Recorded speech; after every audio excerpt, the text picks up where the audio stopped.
And hello, everyone. It's your girl, Gabrielle. Welcome to another episode of Hot Topics. So, if you're not already familiar with this web series, I'm going to tell you what we're all about in just a minute. So, sit tight and enjoy the ride.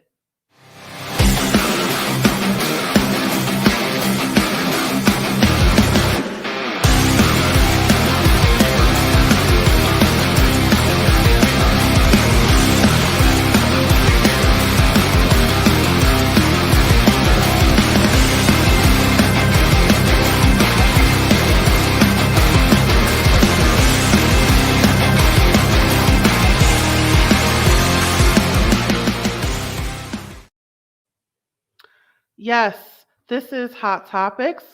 Welcome to the show. If you're not already familiar with us, this is the web series where we like to talk about those steamy topics, particularly things that are in our purview as we are a tutoring company. So we like to focus on education, employment, mental health, physical health, pretty much anything that's within our scope. So, how we like to do things is we like to take single topics and we like to do a deep dive into them using a question and answer type of format. I like to use my mental health counseling skills on my guests. So I get to practice those skills that I learned back in graduate school. So hopefully I still got it. But yeah, so this is the show where we like to talk about those things that we people don't really talk about, or it's not as public enough, or it's not a lot of attention on it. This is the time and the place to put that attention, to shine that light on it, so to speak. So today I am excited because we are doing a follow up interview. And our topic for today is A Child of Divorce Part 2. So, once in a blue moon, we like to repeat topics because there might be a different perspective to the same thing, and we like to get as many different perspectives as possible. So, this is a special episode, and this is being streamed live. So if you happen to be watching it in real time, please leave your questions and comments in the chat and we will get to them as soon as possible. But if you're watching this on the replay, that's okay. Leave your questions and your comments anyway.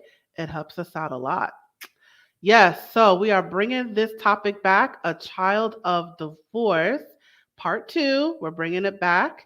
And I have a guest with me who is going to help me with this discussion. He is a repeat guest, actually, and his name is Michael Overlie. I'm excited to bring him back. He was actually the guest for the first part. And so I brought him back for the second part.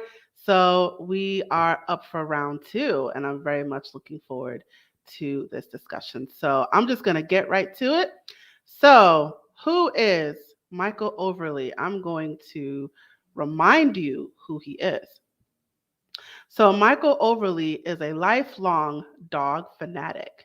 He has had a gift of connecting with animals since he was a small child. Dogs have been with him most of his life, giving him gifts and teaching him lessons. His greatest breakthrough was after the death of his brother. While grieving this loss, he was fully awakened to his own potential and the gifts our animals bring to our lives. Now he helps other men awaken to the gifts available to them from their dogs. He has dedicated himself to assisting men and their dogs and discover their path to living a life of purpose, being extraordinary. Remembering, this is Michael's purpose, his mission on this earth. From helping save lives in a trauma center to doing energy healing work with people and animals, Michael's love for life shines through. He has trained in multiple energy healing modalities and infuses spiritual energy into everything he teaches, providing a safe space for healing and growth to occur. He knows what your dog is trying to show you, to teach you. Come join him on a powerful expedition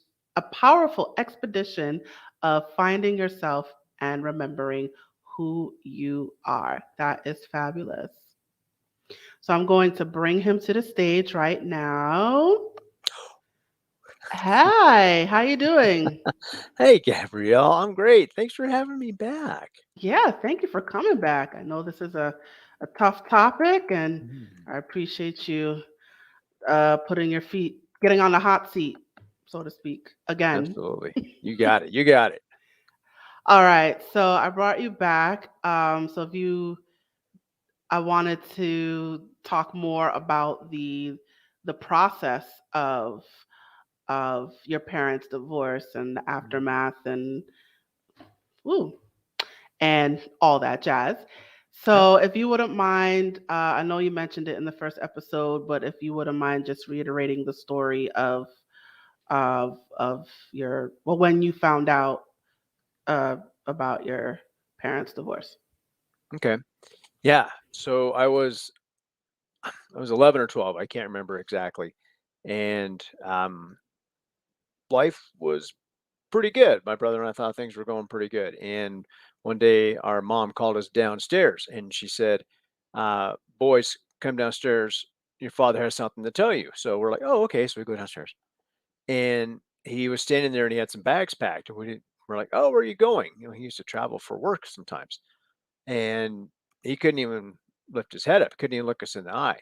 And finally, mom got upset and said, boys, your father's leaving us. And basically shoved him out the door, slammed the door. And we were just left dumbstruck. 'Cause we had never had any idea anything was going on. They never argued around us, never fought around us. And then all of a sudden, dad's just gone. Um, and I was always a sensitive kid, and somehow during this event, and not long after, was able to blame myself for his leaving somehow. I didn't know why or what that was, but I took it upon myself to take responsibility that I had somehow pushed him away. Um, I had suicidal ideation, never did anything about it, but for quite some time, I thought maybe everyone else would be better off if I wasn't here. So that was tough. And I luckily at the time had this amazing freaking dog who he could read me and he knew what to give me and when to give it to me when he was around me. Um, yeah, amazing dog, amazing dog. But the divorcing was really interesting. It was I can say that now. But, yeah, we weren't taught how to communicate. We weren't taught how to express ourselves, and so those were really hard times. And my brother and I, we couldn't talk about it to each other. We didn't know what to say, so that was tough. So thank you for sharing your story again. There's a few things that you brought up. Um, well, one of the things that I noticed when you explained what happened is this seemed to happen. It seemed to happen pretty quickly. Is Mhm. is that um is that about right? It seemed to happen like it did the whole event. It I just imagined like this long drawn out thing, but I picked up that this happened like fairly quickly. Yeah, no, it was fairly quickly. I know they still had their court proceedings and stuff to go through, but um, my recollection, excuse me, is that it went very fast, and I think that was more so on my father's side. He didn't want any reconciliation. I know my mom wanted to try, but yeah, it came hard and fast, and we had just moved to a new town when this happened about 6 months prior. We had moved to from was it Illinois to San Diego, and we hardly knew anybody, and we just barely got there, and dad was done. I don't know what his reasons were, but yeah, that was tough.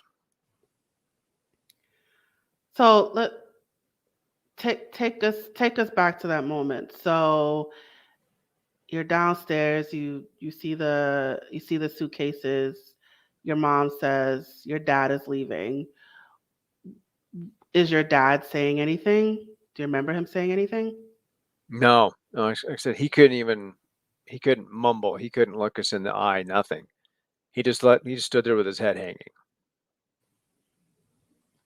So so it was your mom that threw him out, or he said he was going to leave? I think he told her he was going to leave, but he couldn't say it to us. So she prompted it. Okay. So you see him you see him walking out the door. What's what's going through your mind? Um, just bewilderment, and then he was barely out the door, and mom cussed something at him and slammed the door and kind of startled us. Um, just yeah, like we're looking at each other like, what the hell's going on here? You said bewilderment. Can you talk more about that? Yeah, like as I mentioned before, we they never even argued in front of us. So this was like someone just dropped a bomb, and also boom, big surprise, not a happy one. We never had any inkling that there was a problem, that something was wrong, because they protected us from that by talking behind closed doors, and I mean whatever. I'm not sure where they talked about anything, but um, yeah, it was we were dumbstruck, bewildered, because we just had no idea that anything was even amiss. So all of this was a shock to you. You're thinking, that they're they're getting along, there's no arguments, and then all of a sudden I'm leaving. Yeah, yeah, and that was it. It was just we thought it was like this, and then next minute it was like that. So there was no idea, no concept that anything was coming. Right. And I remember before you talked about being confused. Hmm. Oh yeah, completely confused again, because all the information that I had said things were going well, or at least everybody was okay, and all of a sudden that's not the case. So did I have wrong information? Was I not told the truth? You know what I mean? So it was just a very confusing time. I imagine so. And then this is your world just shook because then you mentioned earlier about you blamed yourself and Mm. the suicidal ideation. Yeah. Yeah. Shook, crumbled, just fell apart. Um, yeah. I think because my brother and I looked up to our dad. He was a powerful man in his work. And um, we kind of liked that. Our dad was, hey, he's important. We thought that was a big deal. Um, and all of a sudden, we didn't feel very important. Your view of him changed. Yeah. Yeah. I didn't know. Yeah. I didn't know what to think at that point. So your so all this was happening, you're confused, you're bewildered. This man that you and your brother looked up to, he he wasn't what he wasn't what you thought he was. So there seems to be a lot of changes happening very quickly um in terms of how you were seeing things. Is that fair to say? Yeah, absolutely. It was, the excuse me, we have these identities that are created by us or created by people that are in our life. And our, or I should say, my identity of him and our relationship um, was just kind of like tossed out the window. And I can't speak for my brother in that way, but I know he was upset and confused too. Um, yeah, I didn't know what was going on, who the guy was anymore, and yeah, it was scary. So tell me, how did you see your mom? You mean at that time? How did I see her? Yeah, at that time. She was sweet and smart and hardworking and busted her butt to keep the house together and um yeah, she was just mom. Well, you said that you saw your father as this powerful being that you looked up to, and after he left, he was no longer so. So, Hmm. how did you see your mom? Did you see her as someone to look up to, or how Oh, did you view yeah, I her? see what you're saying. Somewhat she was always real, kind of more quiet and gentle and um he was like this big presence in the room kind of guy. Um she had to step up because all of a sudden, he's gone and she's got a lot more to take care of. So she really, she had always worked hard, but she really kicked it into high gear to make sure that Bob and I were taken care of. So it's sort of like your father. Was it sort of like the gender roles? Like your father was in charge of the household, and your mom was the support system. And then when he left, that she had to assume that role of taking care of the household. Yeah, he didn't do squat around the household. So he uh he went to work and came home, and that was pretty much it. So she had already been running the house, but it was another level for her because he was literally gone. And so she's, in a new town where she hardly knows anybody and has to, scramble to find a way to make sure she can, get back to work herself so she can support her two sons. Right. So I mean, she became a single mother Hmm. overnight. Well, as she tells us, she'd been a single mom for a long time. Um, he wasn't super involved in things. He could be really charming, but he wasn't really super involved with our day to day lives. Oh, so before the split, things were already kind of rocky. I mean, I don't know. I can't say that. It's just the way it was. I can look back now and go, "Oh man, yeah, he was never around much," but it was just that was just our experience. We didn't know any different, so it didn't seem rocky. It might have been rocky between them, and we didn't know. But he was just, as far as I knew, he was just a busy guy. Mm, okay. So let's take it back now. So you mentioned the suicidal ideation, and Mhm. um, you you blamed yourself for the split. Do you mind going into that a little bit more? No, no. So my older brother was like this gentle, sweet, quiet, subservient guy. Um, he listened and he minded his folks well, and I was this little ball of fire and and energy, and um, I like to push limits. Yeah, so some kids at 2 are always, why?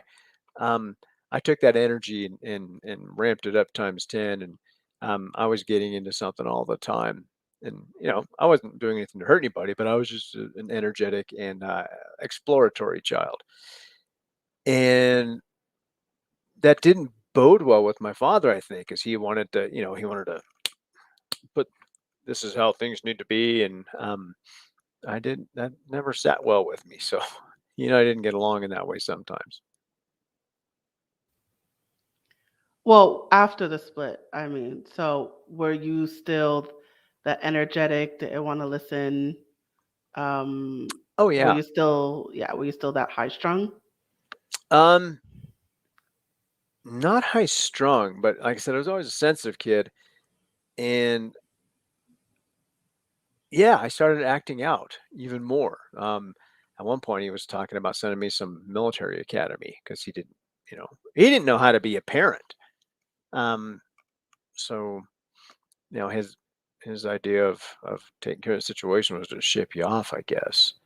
Um, yeah, no, I was still energetic, and I was playing soccer and surfing, and and doing all the stuff. I was out trying to expend energy, and I didn't know why I was always searching. I was an adrenaline junkie too. I would do stuff, silly things that my friends would dare me to do because I was craving that attention. Like what things were you doing? You just said you were acting out. Like what things were you doing? Okay, so here's an example. One day, my neighbor friend and I had a can of lighter fluid, and we wrote our names on the pavement. We weren't setting houses on fire, but wrote our names on the pavement, and we got the attraction, or I'm sorry, the attention of an FBI agent who was having to pass by. So we, our folks got a little talking too about that one. But stuff like that, and again, never hurting anybody, but doing stuff that you just didn't fall under the purview of a well-behaved kid. Mm. So now, where does the self blame and the ideation come in? Um, because of the way I acted and would get in trouble with my dad a lot, I thought maybe that it was my behavior that caused this, that caused him to leave. Um, so I started blaming myself. Again, I was a kid, don't know how I got to that point, but I did. And I figured that I had because I hadn't listened and pissed him off too many times, that maybe I had caused this situation, created this rift to cause him to leave.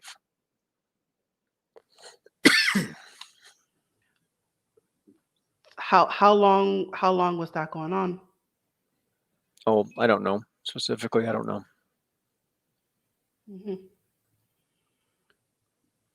So you said you had suicidal ideation. Can you um, explain that more in depth in terms of what you were thinking?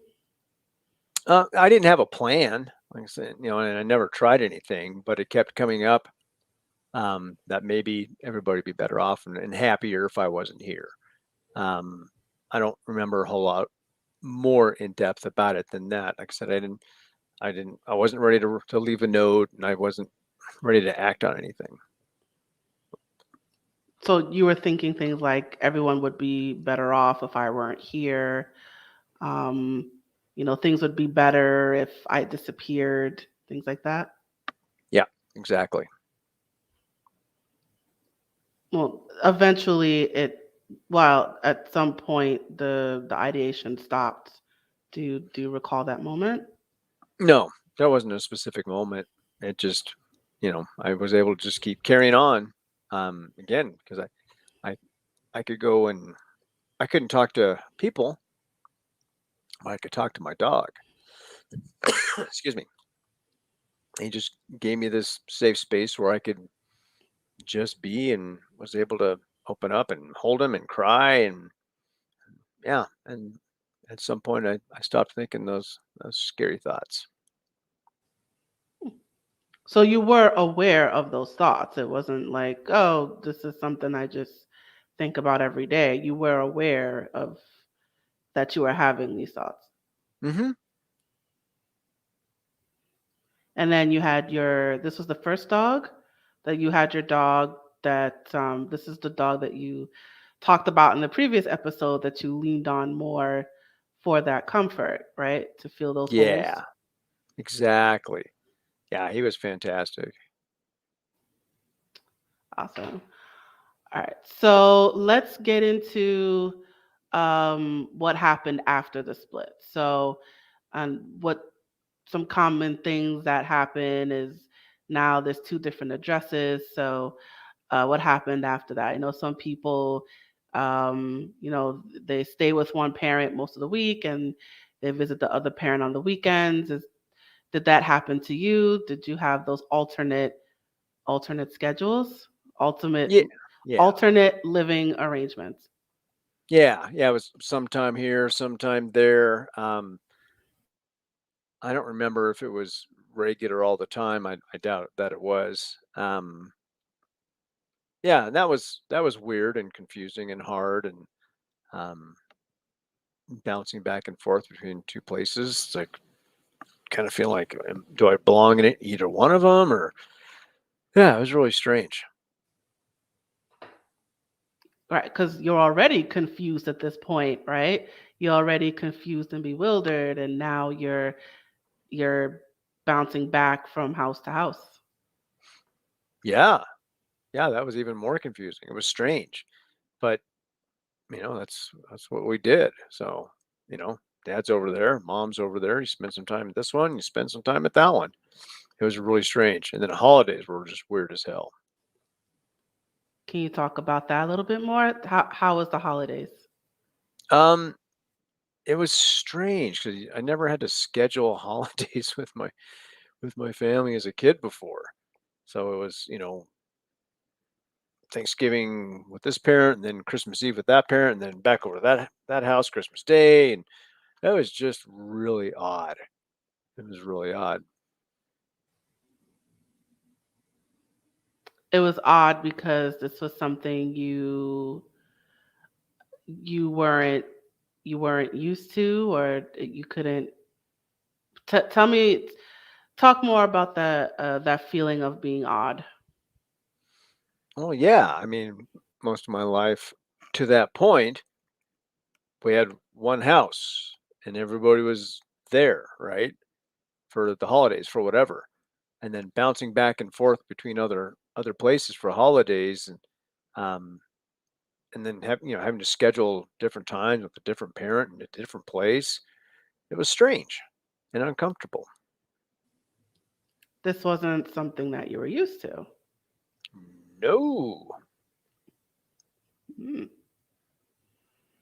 So how is your brother handling all this?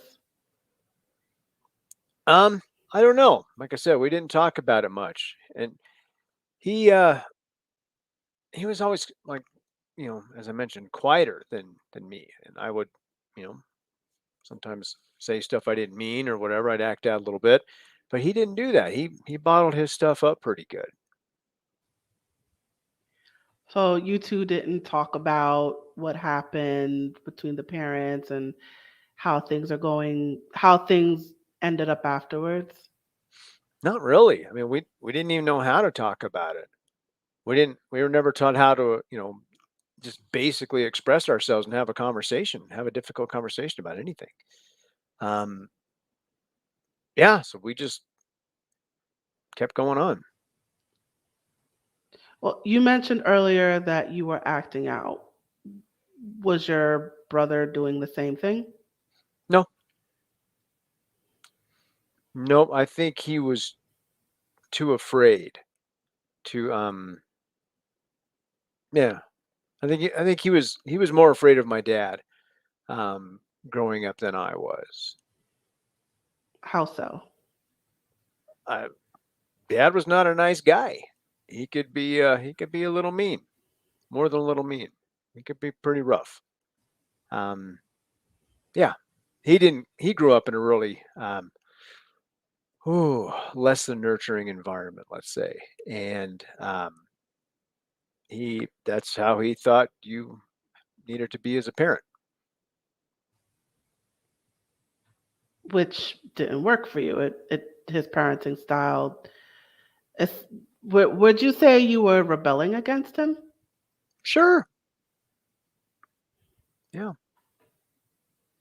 But it sounds like your brother was more in line. Yeah. Yeah. He was submissive. He's not bad. He wasn't bad. I mean, as far as not standing up for himself, but he was not one to make waves. I mean, your father threatened to ship you to military school Yeah. Not him. Me. because you were the bad one. Yeah.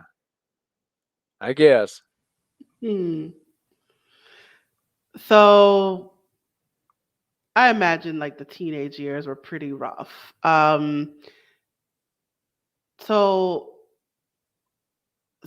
after the split, how talk more about um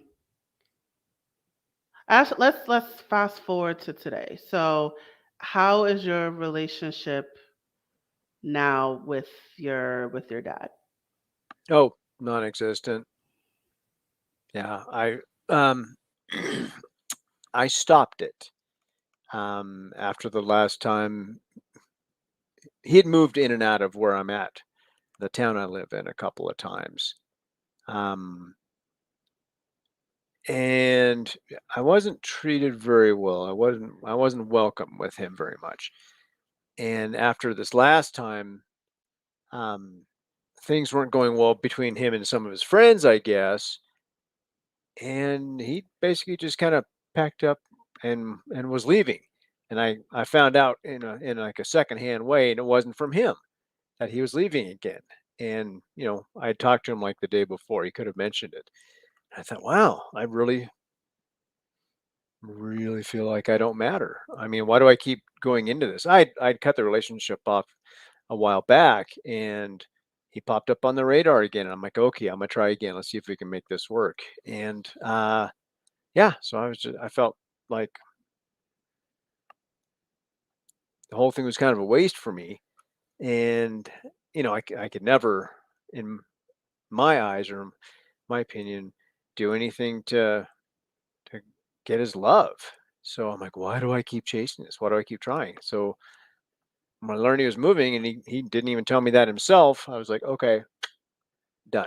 I'm done. So that was me setting a limit for myself. I can't do that anymore. So this is a vast difference from your teenage years. Before you felt like you weren't worthy, you blamed yourself, you felt like uh you blamed yourself for everything that happened, but now you're saying no, it's all on him and I'm cutting him off. Well, I mean, nothing's ever 100%, but um, in that I'm not willing to give of myself to that relationship anymore, that's where I set the limit. He's he's going to be who he's going to be, and for me to expect any differently, that's the definition of insanity, right? So what I was trying to do was insanity too, chasing that relationship for all these years. And I finally said, "Oh, that's it. I'm done." But I don't regret all the time that I tried because I thought it would be worth it in some way. But I realized that I don't need him in that way. It's like, oh my God, I'm doing well. I'm okay, and I'm happy, and I've got good people in my life. That's not going to work out, and that's okay. Well, yeah, that's what I was saying. Like you matured a lot from Mm, from what I hear. You it's mostly. what because it sounds like you have more self-awareness. Yeah. More self-awareness, more self-respect, more self-love. Yeah. Self-esteem. Mm. So now tell me about your mom. How are things with you and your mom today? They're good. Um, that's been pretty interesting too the last few years. So when I moved up to the town I'm in, I moved her up with me as well. She's getting older, and I wanted to make sure she was taken care of. And um, it was challenging. It's gotten a lot better, but we're able to talk about all these things, right? That you just don't talk about. Um, and I was able to share with her all the stuff that pissed me off, and she was able to share all the stuff about stuff that I had done that pissed her off and hurt her, and it was amazing having this like oh my god, it's a grown up conversation. I'm an adult now. It was fantastic. We've done a lot of healing here. Did your mom talk to you about the split You mean recently or way back then? recently? Um, kind of off and on. We had gone there a number of times, and um, got her version of things, and um, yeah, I know how she felt. Yeah, Are you able to go into that? yeah, she was betrayed. My dad was cheating on her. And then also in her eyes, he basically abandoned us. We just got to that new city, and then he vamoosed with inside of 6 months. I'm pretty sure he planned it. Um, yeah, that's hurtful, right? High school sweethearts, man. So the so she's still angry. You'd have to ask her that, but I think so. Yeah, a What about you? Are you still angry? little bit. Tell us more about that anger. Oh, so it's multifold. So I'm still mad at him for not being very nice to us. And then I'm also a little mad at myself for continuing to chase him down. Like, I don't know. I don't know. I couldn't let go of it. Like I needed his approval and justification so badly that I chased that relationship down for a good part of my life. So I'm trying to forgive myself around some of that. Just say, yeah, it's just that's what happens. That's how it goes. And I'm trying to forgive him for the rest of his part of it. Are you well, you said you cut off the relationship. So Hmm. there was a point where you stopped chasing him. Yep. Yeah. But I chased him for a long, long, long time, and I realized in doing that I wasn't fully taking care of myself. So that's where I have some shame, maybe not anger, maybe shame around all that time spent chasing something that I knew somewhere down deep wasn't going to happen. Tell me more about that shame.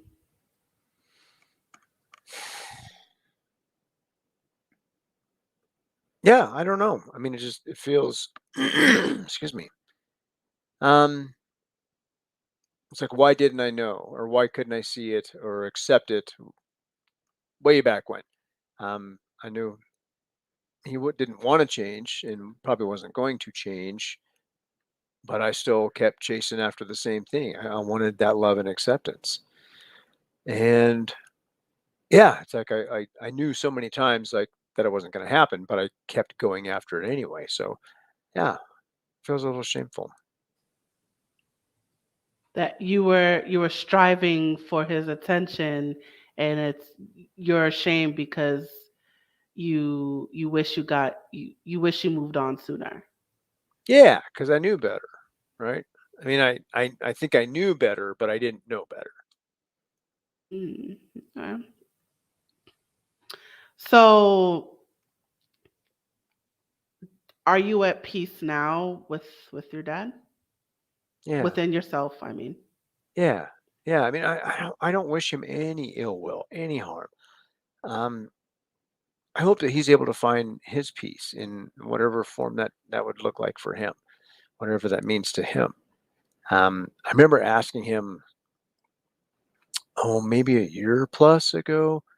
It's something I'd asked him even many years ago, but I asked him if he was happy, and he kind of he goes, oh, I'm content. So that makes me sad that he couldn't be happy. Like he couldn't find something to make himself happy. Oh yeah, that's sad. Right, because that he left your mom, he left his family, and he wasn't happy. Yeah, no, and I mean, he went and started another family, right? So he got married and had a couple more kids with this other woman, and he never found his peace. He never found a happy place for himself. So that makes me sad for him. So yeah, So you still empathize with him. I have compassion for him. Because some people would just say, I wish my father were dead, but you have compassion for him. Hmm. Yeah, I mean, I'm not going to go hang out with him on the weekend or anything. but I can feel compassion for him. I can still love him even though I don't like him. I don't know if that makes sense, but um, yeah, I don't want to spend any time with him, and I wouldn't be told terribly upset if I didn't see him again. But I can still have love and compassion for him as another person. Hmm. All right. So, would you? Well, you said you. So it sounds like you have a more of a closer relationship with your mom than your dad. Oh, absolutely. Yeah, probably always have.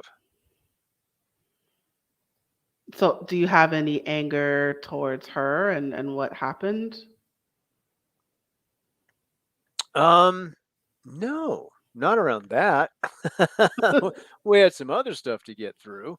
Um, but no, I mean, I know, in some way who he is, right? And I know I have memories of how he behaved. I didn't know all of the stuff until later, but yeah, he was not easy to be around. He was not enjoyable to be around for a lot of times.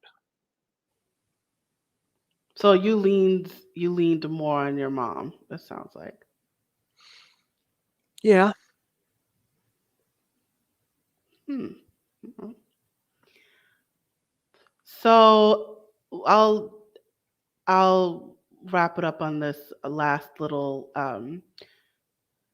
experiment, if you'll indulge me. So if so your so your 11-year-old self is standing in front of you and he just watched everything unfold. What would you tell your 11-year-old self?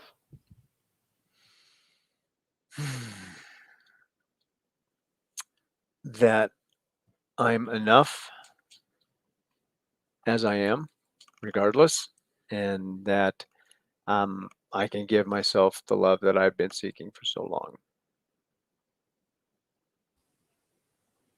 All right. Awesome. All right. So let's I like what you just said. So I think we're gonna just pause right there. All right, so let me put up your banner. All right, you guys. So Michael is he's all over social media. You can follow him on Facebook, Instagram, and LinkedIn. And he's also a life coach. Is that right? Yeah, yeah. Canine partnered energy coach. Can you talk a little bit about your business? Yeah, yeah. So my company name is Dogs and Men, and I work specifically with men because we need a lot more help. We're not willing to ask for help. We're not willing to be vulnerable, and we get stuck a lot easier than most women do.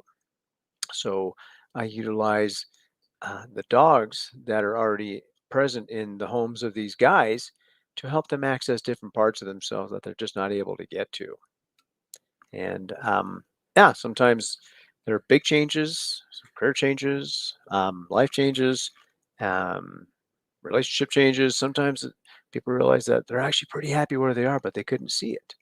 So it's really cool. It's fulfilling as hell. Awesome, awesome. And are you still taking clients? I am still taking clients. Fabulous. So you heard that, guys. Well, literally, guys. um, so if you're looking for a life coach, if you're looking for someone to talk to, and wait, do they have to have a dog, or does it matter? Um, that's yeah. I would prefer if they had a dog or were willing to get a dog. There's some very, very powerful lessons that as humans we just don't listen to, and dogs are amazing teachers. All right. So you heard that, men. If you have a dog or you're willing to get a dog, and you're looking for a life coach, Michael is your guy. So definitely hit him up on social media, check out his websites, and definitely reach out. And I just want to make sure that we get this before we close. You have a book that you want to Oh, promote. I have a book. Does it look like Yeah. this? Yeah, it looks like that. So tell us about your Cool. book. So this was an intro to helping yourself heal for guys with dogs. Um, like I said before, it's really hard for us. We're raised differently. We don't know how to express. We don't know how to show vulnerability. We don't know how to ask for help. We don't know how to move forward. We get stuck real easily. So this is some very vulnerable things about me in my life, and things that I discovered and ways to help move forward. And it asks a lot of questions. There's a lot of questions in there, and you're like, oh, what? So, and some super uncomfortable stuff. So, if you're not willing to get uncomfortable, and yeah, maybe don't read it. But we want people to read it. Yeah, yeah. See, Ah, that's creating mystery. yeah. And So, where can people get it? it's on Amazon. There's a Kindle version and a paperback version. Barnes and Noble. You can order it through your own bookstore because it's distributed through Ingram. And yeah. All right, and it's on sale now, right? No, Oh not a yeah. pre-order. Nope. It's All been right. out since September. So All right. So get out there, guys, and get that book. All right. So Michael, thank you so much for joining me again mm, today, and thank you for being so open. I do appreciate you being here and sharing your story. absolutely. If yeah, I mean, if it resonates with one person and they just go, wow, wow, I didn't realize that, or I hadn't thought about that, or I guess I can do something. Then yeah, then I'm happy, right? I just want to help folks. That's what it's all about. All right. So thank you, Michael, and I'm gonna place you backstage. And it is just you and me, guys, as in universal guys. It is you and me. So I'm going to put up my own little banner here. And we have reached the conclusion of our episode. Thank you so much for joining us today. We are, as a reminder, we are a Step Ahead Tutoring Services. Please check us out on our social media for more videos and clips.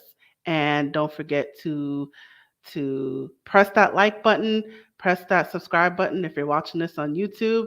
If you're watching this on Facebook, press that like button. If you're watching this on Twitter, press that follow button. So wherever you are, please follow us, please like us, subscribe, and share this message with the world. And one more thing I want to ask of you, let us know what you thought about this episode by leaving a comment in the comment section below. And if you would like to learn more about A Step Ahead Tutoring Services, the services that we offer, more about our workshops, more about the Hot Topics web series, feel free to check us out online. Our website is www.astepaheadtutoringservices.com. And I'm going to play this one message before we officially close. Hey there, have you heard of us? We're a small team of tutors here at A Step Ahead Tutoring Services. We believe that education and information should be accessible to everyone, regardless of income, race, or creed. We're dedicated to making this happen, but we need your help. Please consider making a donation to our company. No amount is too small. Your donation will allow us tutors to remain employed, offer free and low-cost services, put on productions like this web series, and reach out to families nationwide. With your help, we can tackle the academic challenges of our students and the emotional, mental, and behavioral changes that result from these challenges. As a bonus, we can improve our communities in the process. Support us today. Note: we're a for-profit company. We're not a charity. Your donation may not be tax deductible. Please consult a tax professional.